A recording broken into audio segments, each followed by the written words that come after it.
อ่ะกราบสวัสดีครับพี่น้องป้องปายFCแฟนช่องทั้งช่องพ่อปูนาคมหาลาภเบิดเปเลิไปจะได้น้อพี่น้องเมื่อยน้ำพ่อปูนาคบ่เว้าเรื่องเลขล่ามาแล้วเมื่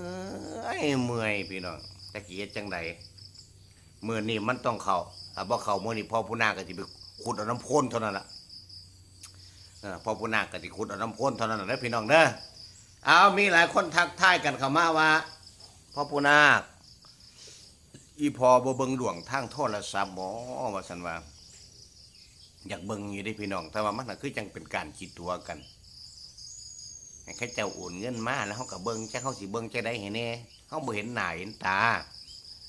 เฮารู้แต่วันเดือนปีเกิดถ้าทายตามวันเดือนปีเกิดน่ะโอเคมันก็พอไปได้แต่สำหรับพ่อปูนาคแล้วการที่พ่อปูนาคสินั่งเบิ่งดวงพิจารณาดวงตรวจดวงเช็คดวงให้ลูกศิษย์ลูกหา1จะต้องมีพ้นแต่งขันหาย2เจ้าตัวจะต้องมามอบให้สิได้เบิ่งหน้าเบิ่งตาเบิ่งหูเบิ่งภูมิหลังเบิ่งเทวดาให้นำว่าชีวิตมันเป็นจังไดมันเป็นจังไดแน่มันเป็นจังซี่นะพี่น้องอันไหนสมควรแก้ก็จังค่อยแก้อันไหนบ่แก้เฮาก็ต้องปล่อยมันเป็นตามกาลเวลาของมันนะเพราะฉะนั้นสิ่งใดที่เฮาซอยได้ก็ซอยบ่แม่นว่าพ่อปูนาคสิเป็นผู้พิเศษนั่งอยู่สามารถเฮ็ดได้คือจังเขาเจ้าเสียเคราะห์ทางอากาศมันก็มีพ่อปูนาคก็เลยว่าโอ้ยเอาถ้าสวดเสริมเพิ่มชะตาเพิ่มบารมีสั่นเฮ็ดได้พี่น้องรอรู้แค่วันเดือนปีเกิดชื่อวันเดือนปีเกิดมาสวดเสริมเพิ่มบารมีอันนั้นพ่อปูนาคเฮ็ดให้ได้เด้อ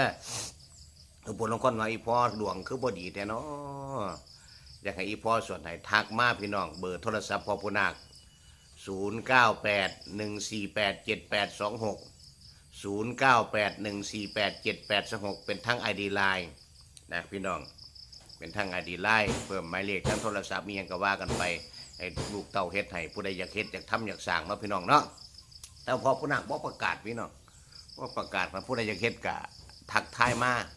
พอบางครั้งเฮาเป็นพ่อแม่ครูบาอาจารย์คนบ่คือจังลูกศิษย์ซุ่มน้อยๆเขาเจ้าก็พากันประกาศเฮ็ดนั่นเฮ็ดนี่เพื่อเขาที่จะหาแนวทางแต่สละเฮาแล้วมันเป็นพ่อแม่ครูบาอาจารย์คนแล้วเฮาก็เลยบ่มีโอกาสได้เฮ็ดได้ทำได้สร้างเลยพี่น้องเด้อยกเว้นผู้ที่เขาเจ้าเป็นอีหลีอยากทักทายมา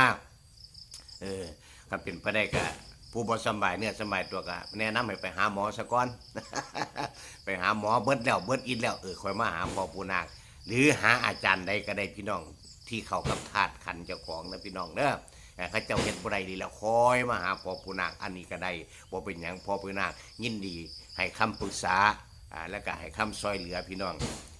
สิสังเกตบ้างว่าพ่อปูนาคสิบ่เคยมีอิทธิฤทธิ์มีปาฏิหาริย์นี่หยังเกี่ยวกับด้านศักดิ์หรือว่าการร้องกันอะไรต่างๆพ่อปูนาคหาเอาแต่เบอร์หาเอาแต่เลข